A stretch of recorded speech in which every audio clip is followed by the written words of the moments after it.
How's it going, guys? Welcome to another live stream coming to you live from San Diego, California. And if you're interested in making money with the platform Airbnb, well, that's what we're here to talk about today. Today, we're going to be interviewing my brother, Matt, who is based in Pittsburgh, Pennsylvania, who is a successful Airbnb host.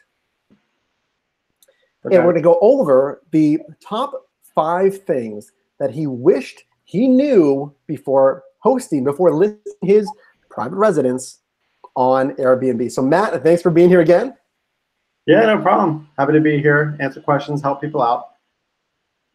So guys, thanks for joining. Let me know in the live chat where you're watching from. And we're gonna go over these 5 things that Matt wishes really he knew before he started hosting. And the reason we're doing this is to allow you and really prevent you from making these same mistakes. I'm excited to talk to you about these 5 mistakes. So let's just jump right into it. Matt, we'll say in no particular order, this is very interesting. I'm very curious to hear what these answers are going to be. So what's one thing that, I guess, well, before we go into this here really quick, if you don't know what Airbnb is, guys, you can list your property, right? Typically a home, right? But there's plenty of other opportunities for a condo, what have you, even a couch space. You can list these properties on Airbnb for a rental. And it's really one of those gig economy apps. It's been a while. It's been listed for a while compared to some of the other platforms out there. So having said that, giving you guys a little background here. So Matt, go ahead. Tell us one thing that you wish that you knew before you started on Airbnb.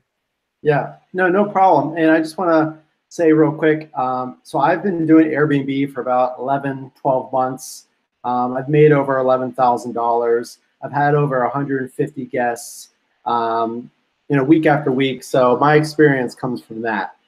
I think the biggest thing I wish I knew from the get-go is how important, down to every detail, the accuracy of your listings. And basically what that means is throughout hosting folks at my place, sometimes the couch would get a little bit worn, or I'd move furniture around.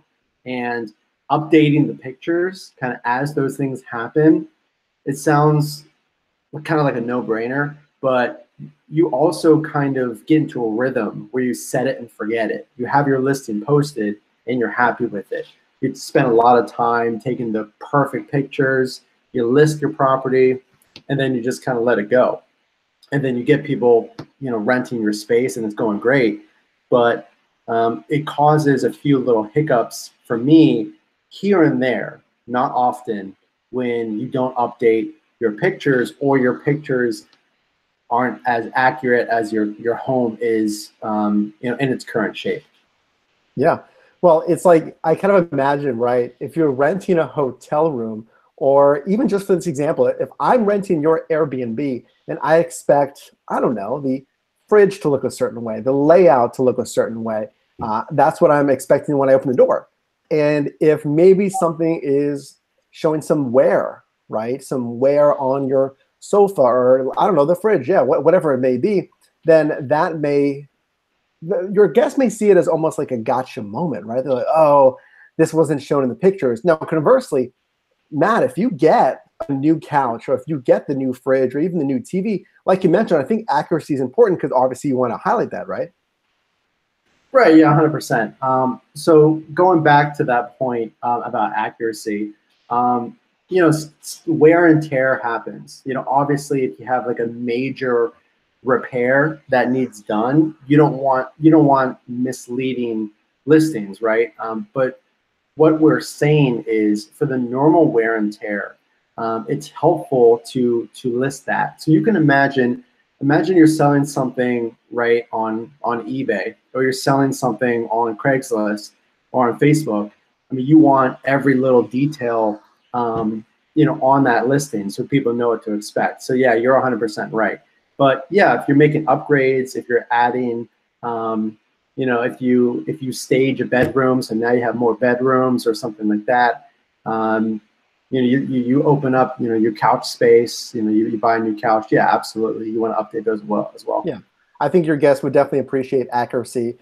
even for the small changes or the upgrades, or again, if there's some damage, what have you, is just not being afraid to show that in the pictures and just document to make sure that everything's accurate for your guests. Definitely. Okay, so what is number two? Number two, the one of the other things that you wished that you knew before hosting on Airbnb. Okay, so the first one I kind of pulled out first because I kind of got burned on that. You probably could have guessed. Interested. Yeah, you probably could have guessed. Well, oh, he brought up the first one being accuracy. It's for a reason, right? I mean, people, it probably happens 1% of the time. But if the standards don't match the listing, yeah, you can get burned on it. So I just say that as kind of like a tip that I wish I knew for anyone new. I would, and this is another tip. So I used to stay at other Airbnbs while I was renting my place for a good while. So I got a good sense of dozens of other Airbnbs around the area. And what I liked, I could see what I liked and what I didn't like from other listings. And what I liked is printing out instructions for your TV, for your refrigerator or coffee maker, for your air conditioner, for doors that might be locked that you would like a guest not to access, instructions on how to check out. The best listing that I ever stayed in, somebody, even on the lockbox outside, they printed out instructions, they laminated it, and they put it in the key areas of the home. So you kind of knew, since it was a new space, okay, in the bathroom, the hot water is on the right or something like that. So that was kind of cool. Because I feel like you don't want to assume, when it comes to, again, your TV, or maybe you have a streaming service. Like for me, if I'm using someone's TV, like think about that. Like, oh, well, how do I log into Amazon TV? I've never used Amazon TV or Netflix or Roku, whatever it is. So you don't want to assume that someone can figure it out or they already know how to use it, because it's going to lead to frustration. They'll say, you know what, I try to use your coffee machine. The thing is crazy. You have 18 million buttons. I wish you just had some instructions. I had to Google it, and you can see how that would affect your rating, right? Yeah, 100%. Yeah, that's a good point. And so I would highly recommend that, because it's not going to hurt you. I have never seen someone drastically downvote their experience because of some confusion like that. But it has happened that people don't know how to figure out the TV remotes, or which one's the TV, which one's the DVR, the Blu-ray player or whatever. So it's just going to help you. And then sometimes, you want to put those instructions just to make it easier for them. Yeah. Yeah, I kind of feel like we should take cues from the players in this space who have been doing this. That's hotels. I mean, hotels will have usually some kind of instructions, at least on the TV. So to have the instructions, I think that's definitely a good point, something that you wish you would have known. Well, speaking of, that's number two. Tell us the third thing that you wished you knew before hosting. All right, this is a huge tip. Again, and something I saw other people do that I honestly wish I did, because I was renovating my house and I just made separate keys and put it in a lockbox that you open with a code, kind of like a normal 3 combination lock. Some of the listings that I stayed at had smart locks, so it was just a keypad, and that would let you into the house. So they could tell you the keypad number, combination. You just plug it in the keypad, and you're in.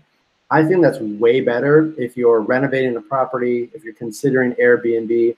Install a smart lock. It's going to help you get into your own house faster without jumbling around on your keychain, and then you can change the combination much easier than you can change a lock. So that's something I wish I would have done, after renovating my house and installing, brand new locks. I thought, well, I made these extra keys, and I've collected them all, but just for safety reasons, as an extra layer of comfort, whenever you're done doing Airbnb, or just for some extra peace of mind, it's easier to change a combination on a smart lock. Right. A smart lock's a good idea. And now, I mean, I could see someone maybe having some concerns with, the tech breaking down, like, okay, well, people are going to be abusing this thing and have people coming in and out versus the old standard mechanical lock. But I can see the argument for a smart lock because you can lose the keys. You can lose the keys. I mean, you never know. I mean, I've had scenarios where if you neglect your keys or if it's a poor quality key, it can actually snap off and break inside the mechanism, which could be a pain. So actually what we'll do is we'll link down below in the description, guys, some of Matt's recommendations for quality smart locks. And also I do want to take a second here that if you want more information about Airbnb, how to be a host, we do have a part 1 that we did, Matt and I, talking about Airbnb kind of as a starter guide. I'll link that above in a card as well as down below in the description, as well as a link to sign up for Airbnb. We have Matt's affiliate link down in the description. So if you are interested in making some money, definitely check that link down below. Yeah, a smart lock is a great idea. I think that there's a lot of valuable tech, like even a Nest security camera. Maybe a friend. Now, let me ask you about that. This is not a tangent, but do you think a Nest security camera, a Ring doorbell, a smart doorbell, do you think that's a good idea too? Yeah, I think that's a good idea, and here's why. Anytime you add security to your house, it's going to help you. I think it's one of the questions they actually ask you in your homeowner's insurance. So it actually does help you, I believe, as an investment. But of course, you can check remotely when your guests are checking in and checking out. Just rarely. I've had people leave a little bit late. And the camera lets you kind of see and also report them if they are leaving late or they're not respecting your checkout or what they never show up, I guess. Right, but just something pointed outside, of course. Yeah, I think it's 100% worth it. Yeah, we did brief that a little bit on the first Airbnb live stream. I think, again, just for security purposes, for tracking that if you are out of the area, you want to track your Airbnb listing, you can do that just by looking at that, Nest log, what have you. So very good. Let's go into, I believe we're at number 4, the 4th thing that you wish you had known before hosting on Airbnb. Yeah, so this is a personal preference, and I've actually seen this feedback on other YouTube videos about Airbnb, but you have more control when you can screen your guests. So some concerns might be if somebody has no reviews on their profile, that means no other guest has vouched for them. So you don't know how they're going to treat your property, if they're going to respect your property, if they're going to respect your house rules. So when you turn on the guest must request a stay versus it being an automatic thing, which Airbnb pushes, it gives you more control. So I would recommend just reading someone's profile if they have reviews, if they're positive reviews, so on and so forth. It just gives you a little more control, and also plans change sometimes. So if you have a weekend free and now all of a sudden it's not free or available, and somebody books that weekend, and you can't, it's a longer process, it's a frustrating process. They penalize you if you're canceling on people, and you say, well, now I need that weekend back because you had automatic acceptance on. That's just gonna be a whole headache for you. I wouldn't recommend that. They do say, Airbnb says you have more requests when you have the automatic system on, because people like to know, if I need this day, I'm going to get this day. It's not up to the opinion of the host. However, as a host who's done this for almost a year now, in my opinion, I've seen others say it. You want to be careful, of course. You want to screen the folks that are coming into your property as any landlord would. Well, if you have, this is really interesting, guys. If you heard what Matt said about having criteria for your potential Airbnb guests and turning off the auto approve feature, if you think about it, you're basically, it's basically like you don't have a front door. People can just freely walk into your home because everyone's approved, right? that's the way I'm understanding it is if you have automatic approval on, I mean, it could be just basically anyone that can come into your home. Is that correct? Yeah, that's a good point. That's an interesting way to see it. That's 100% true. I mean, you know, to my knowledge, they don't do any kind of background checks for Airbnb guests. You need at minimum, I think, an ID, an email, and maybe a profile picture or something like that. But you just never know. But Airbnb for the most part, 99.9% of the time is going to be a great option. I mean, you might have even used it yourself as a guest if you're watching, but as a host, it just gives you an extra layer of security and control, really. So if you're looking for more control, it's great. That's something that personally I would have always done from day one. I've done both, the automatic acceptance and then the screening process, so to speak. And in my opinion, I've seen that the screening works better for me. Well, I think that's good for our audience to know that because you have done both. So you can speak to both the automatic approval of guests as well as setting up some kind of filtering for your guests. So you've seen the pros and cons firsthand. Hey guys, I appreciate you being here in the live stream. I do have a question here from Lorraine asks, with the smart lock, can you have 2 different codes? I need to keep one the same for my kiddo coming home from school. Lorraine will definitely recommend a model for you down below in the description after this live stream. If we can find one with such features for you. Mr. Mellon in here as well, and Bakersfield up top, at the top of the stream. Thanks for being here, guys. So let's go over number 5 here. Let's go over the 5th thing that you wish that you knew before you hosted on Airbnb. Right. So you have to understand that, think about the times that people travel. Most people are going to be free on the weekends. So like 99% of your listings, unless you get really aggressive with your weekday prices, are going to be weekends. So your Friday, Saturday nights is when you're going to get the most traffic and requests. So you have to plan for that. And initially, it's a good thing because obviously you're getting guests in your space and you're making money. But I mean, it takes up a lot of your weekends. And especially if you have a guest on Friday and then a different guest on Saturday, you have to go back to your property or pay someone to do it and then flip the beds and put new sheets on, make sure everything's cleaned up and tidy, any trash is put away. For me, I've always been pretty much 10 minutes around my property when I'm not, staying there. So for me, it's not much of a hassle, but just keep that in mind. If you have different folks staying on those weekends, you're going to have to either find someone to do it, and there's plenty of options, don't get me wrong, to flip a property and get it presentable. But that's something you have to keep in mind. It takes up a lot of your weekend. Yeah, and I think it's important to note that, I mean, if you're looking for, let's say, 100% passive income, I think it would be at really a challenge here because, I mean, there isn't truly 100% passive income. This would be semi-passive income for you.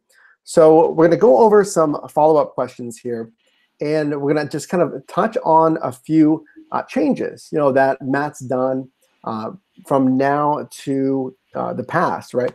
So let's talk about that. What are some of the changes that you're doing now versus when you first started? Right. I just want to make a quick comment about the. Now we're actually not getting the audio from Matt right now, so let's have him reset either his computer's connection. Let's see if we can get this audio back from Matt here. So I'm going to talk to you guys briefly while he's doing that. Looks like we had some tech issues on his end. So since we have a moment here, I want to talk to you and kind of take a time out that if you guys are getting value in this live stream, if you appreciate the content here on the channel and on the live stream, can you please do something for me? Can you please leave a quick like on this video? It shows me that you guys get value, that you like the content here on the channel, and it gets more people in here, more eyes on the channel, more people on your Drive for Mike team. And of course, since we're here on YouTube, it boosts us in YouTube's almighty algorithm. So if you could please do so, if you could please leave a like on this live stream. So I don't know if we have Matt's audio back. I think he's in the stream, but I don't know if we can hear him. Does this work? So I'm still not getting anything on his end. Let's see if I can refresh a invite for him, guys. We'll see if this works, and I appreciate your patience here. Well, hey, now's a great time to post your questions. So post your questions in the live chat, and we can look here and see what you guys have in the live chat. Loretta says we can hear him. Interesting. So I think he's coming back right now, guys. Let's check. Matt, can we hear you? Work? Does that work? Let's see. And I apologize, guys. I'm not getting anything. Maybe. Does that work? I don't know if it's on my end, guys. Does that work? Let me know if you guys can hear Matt on. Lorraine says yes. Oh. So you know what, guys? Can you hear both of us? Let me know in the live chat if you can hear both of us. Testing, testing. Yes. Lorraine says yes. So cool. as long as you guys can hear both of us, I can't. But hey, we're gonna run with it as long as you guys can hear both of us. I'll try my best, and I apologize. It looks like it may be something on my end. But as a follow-up question, Matt, I want to ask you, what are some of the things that you've changed between, really, again, you mentioned almost a year ago to present?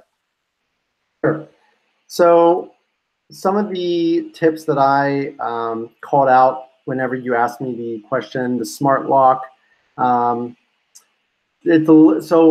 essentially what's happening is I did buy a smart lock, so that'll be going into my front entrance. I think we had a question that said, well, let me give you an example. So I went to an Airbnb myself, and they had 4 different lock boxes. So you can definitely do, if you're doing like a lock box, which mounts to your building, you can do different lock boxes for, let's say, like room 1, room 2, room 3, if you're doing separate rooms in the structure. Or you can say the guest check-in is in the back of the home, and then have them access that keypad if you actually have a smart lock. So you can do that. Another thing is I've turned back on my screening. So I always screen the folks that are staying at my house now. And of course, talk about accuracy. So I'm just keeping my pictures fresh and up to date. I have remodeled, so some things have changed since my initial pictures, but those are things that I've done so far. Okay, very good. I think we caught that there for you guys. And I can hear it. I did actually jump on the live stream itself here from my phone, so I can confirm that I can hear Matt. So again, I appreciate your patience here with live video. So very good. As a follow-up to that question, Matt, so how should potential hosts prep for their first listing? If someone's interested in hosting and they're getting ready, how should they really do that prep? Right. So I think with a lot of these gig kind of e-commerce platforms, whether you're selling on Amazon or if you're making YouTube videos or if you're doing Airbnb, a good title is going to make you stand out. So you have a certain amount of characters. I think it's like 150. Don't quote me on that. But you want to copy some of the best listings in your area. And usually they say close to the city. They might say safe. They're gonna have the word vicinity in there.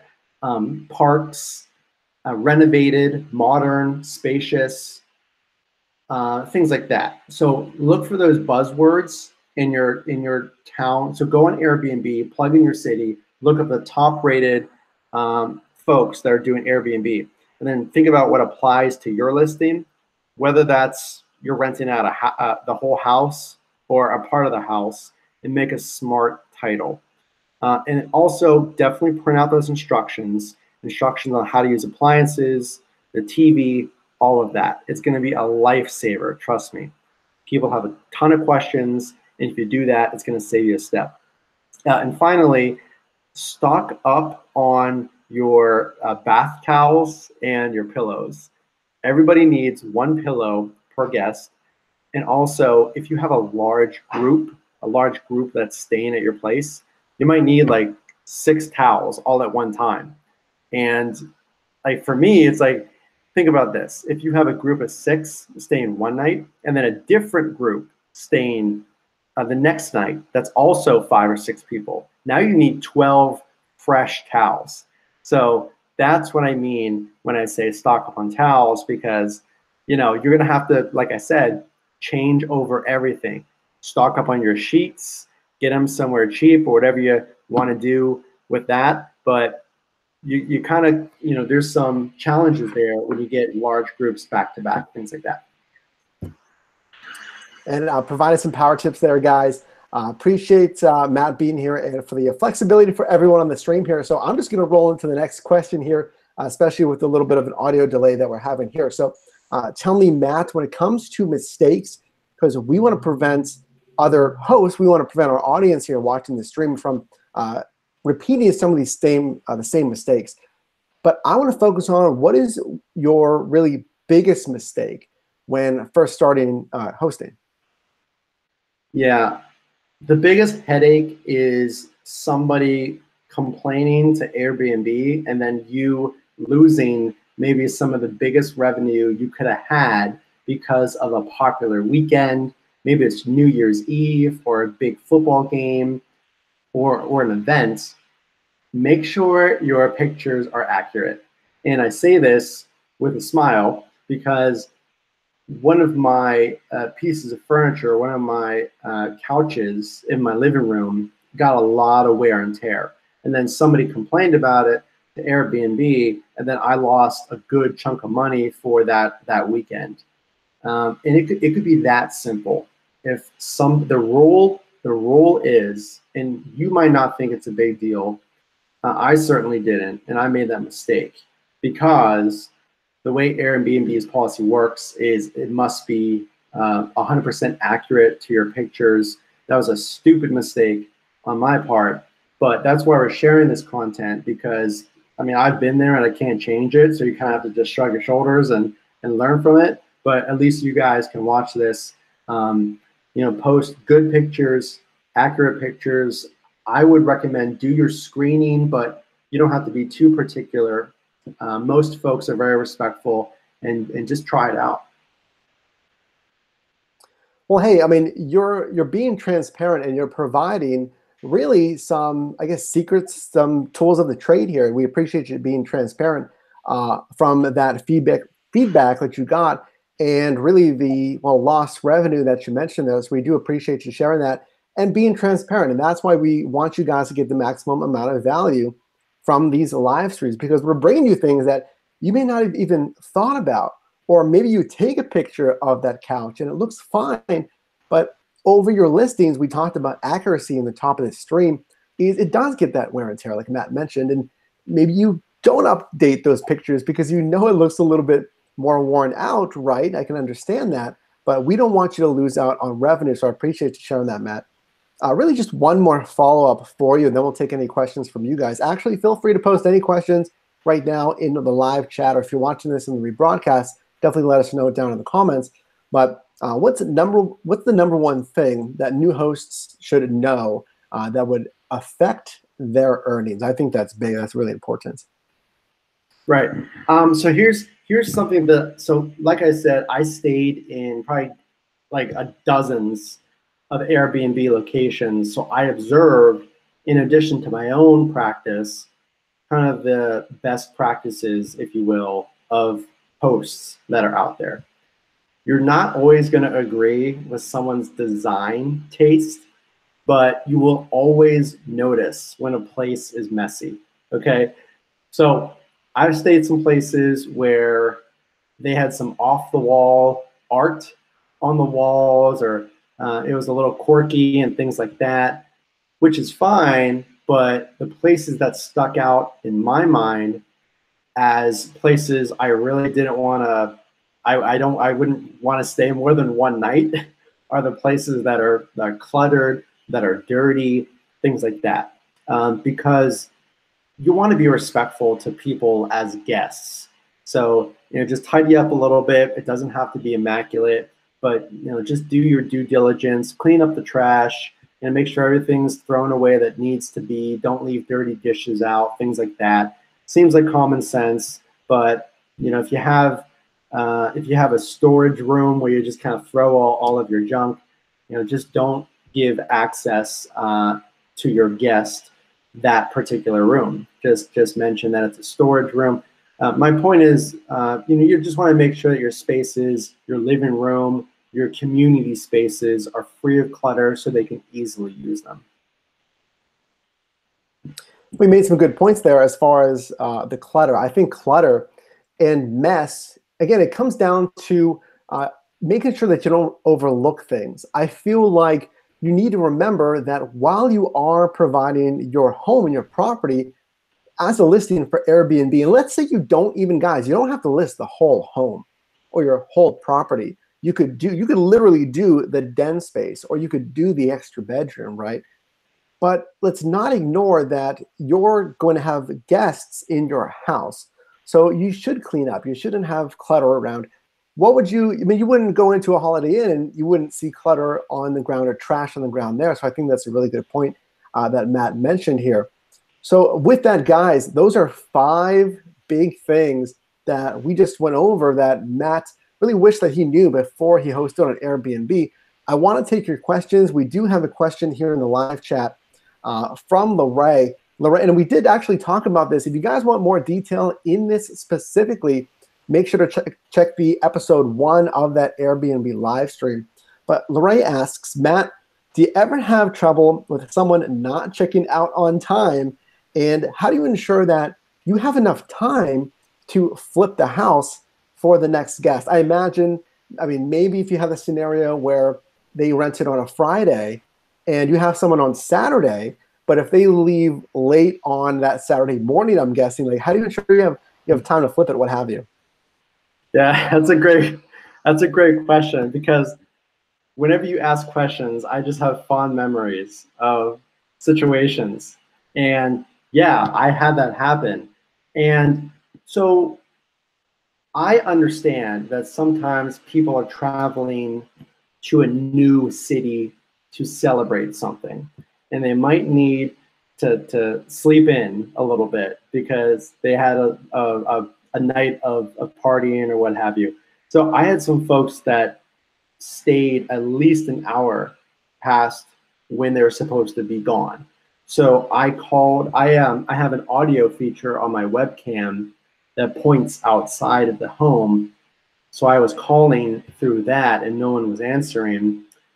I wound up going to the house and I called Airbnb and I said, these folks aren't leaving the property.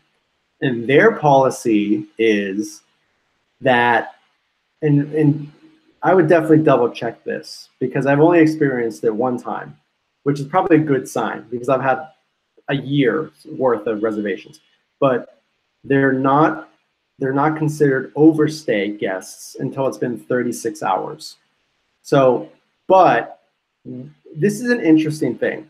Airbnb says that it's the host's job to get them out of there, which you can imagine is very uncomfortable. So I actually went into my house and I called, I said, this is Matt from Airbnb, and that essentially woke them up. And then they were getting all their things together. They said, we're so sorry, we're gonna leave right away.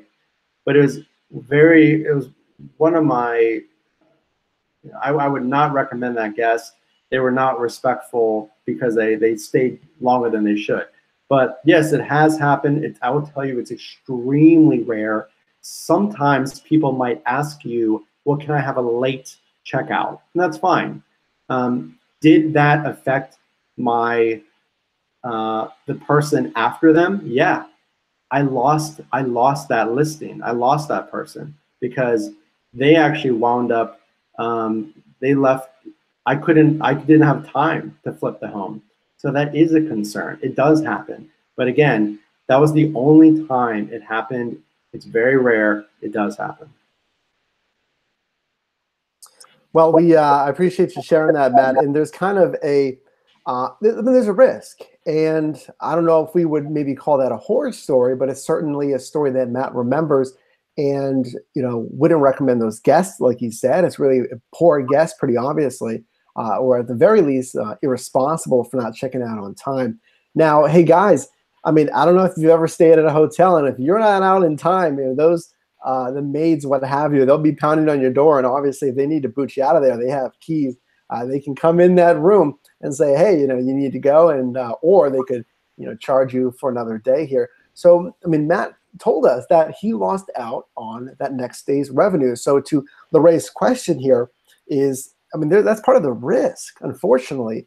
Now, let's also take a step back that 99% of your Airbnb guests, and Matt will echo this, we talked about this in the first stream, 99% of your guests are fantastic. They're respectful. They don't leave a mess or anything, and they're good guests, right? But there's going to be a few bad apples. Now, this is the gig economy. This is especially when it comes to rentals, what have you. You may have some bad guests. So check out that first live stream. We go over some precautions, some accessories to best prep you, some security measures, and I'll again leave that link to down below. I want to highlight one more thing before we go here. Deanna, thanks for being here in comments. This isn't quite a question, Matt, but more of a comment. Deanna says that this is from what I understand, Deanna says that she stayed in a room with no curtains, and the neighbors could literally see me changing clothes. Deanna, I feel for you. That's an awful listing. So, Matt, this is a little bit different, but tell me about, I'm just curious, tell me about the worst Airbnb that you stayed at. I know you mentioned one with, I think that was really cluttered and the weird artwork on the walls. Maybe it's that one, and that's fine. Let us know. But what's not maybe weirdest, what's the worst Airbnb that you stayed at? Well, so Deanna, I think anyone watching this would be uncomfortable if they don't feel secure, or you're not given the proper, it goes down to accuracy again. Like, you don't want to walk into a room and feel uncomfortable. So I stayed at an Airbnb, and it was essentially one neighborhood over from where I thought it was, okay? So it wasn't in the best area. To my surprise, I confused where this location was. And this was a massive mansion. It was beautiful. They probably put hundreds of thousands of dollars in finishes in this house. However, all the rooms did not have any doors on them, okay? So imagine you're staying in a home, renting a room that doesn't have a door on it with strangers in not the best area. So in that scenario, I actually got a hotel and got a refund. But see, here's the thing. That's your responsibility as a host to make sure your guests feel safe. And that's burned me a few times. When people don't feel like the home is up to the standard that the minimum standard, they're going to get their money back and they're going to complain. So these tips are meant for you to avoid losing your profits and having bad experiences. But you ask me those questions. It's very rare, but yes, yeah, there's some weird Airbnbs out there. Well, I appreciate you sharing. The scenario, it kind of started out well. You're building the story of this really interesting mansion, but to have one without doors, I mean, some people do the whole beaded doorway. That's still not a door or a fabric, what have you. But to stay, especially in a larger, it sounds like it's quite a large multi-room mansion. Who knows how many people are staying there, right? All kinds of people, who knows? And it's in a maybe not as good of a neighborhood. And the fact that it doesn't have doors on, I can definitely feel you there. So going back to your comments, guys, Bryce, Artie, thanks for being here, says, no curtains, no doors. I'm not down. LOL, creepy. Yeah, a little creepy, guys. I don't know if I wouldn't stay there either. I think the hotel is a great option as well. Deanna also mentions that the Airbnb that she stayed at, it had a, this is a really, we didn't really talk about this before. Her Airbnb had a dog, and they didn't disclose that there was a pet. And a lot of the area, she said, was covered in pet hair. So you can see there that, you know, accuracy, like we mentioned at the top of the stream, guys, accuracy is key, not only with your, hey, I'm sure Matt's going to echo this, with your pictures, but your descriptions.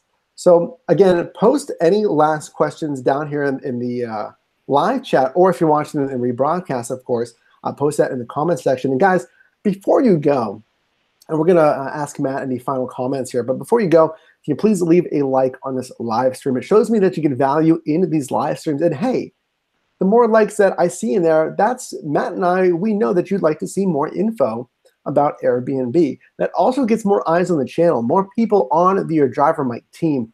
And of course, since we're here on YouTube, it boosts us in YouTube's almighty algorithm. If you could please leave a quick like, Matt and I would both appreciate it. So Matt, again, thanks for being here for round 2 of our Airbnb live streams. 5 things that he wished he knew before hosting his wonderful home in Pittsburgh, PA. A lot of valuable info here. Matt, any other final tips, comments regarding what we talked about today? No, it's nice to share my experiences, because they've I would 100% do it again. First of all, and my listings are still active. Yeah, please give a like on this video, because my girlfriend's calling me to bed. So it's a pleasure to share this information. I'm getting tugged away from the computer a little bit, but these are meant to help you guys out. 99%. Just like your Uber rides, they're for the most part pleasant, wonderful. Airbnb has been a great thing for me as a guest and as a host. Very good. Thanks for being here, Matt. I appreciate you being here. And lastly, guys, if you are interested in making some money, some pretty good money on Airbnb by hosting, definitely check out Matt's affiliate link down in the description. He certainly appreciates it. If you are interested, make sure to sign up with that link down below. So with that, guys, we both appreciate you watching. Hopefully provided some massive value to you today regarding Airbnb. And of course, we will see you in the next one.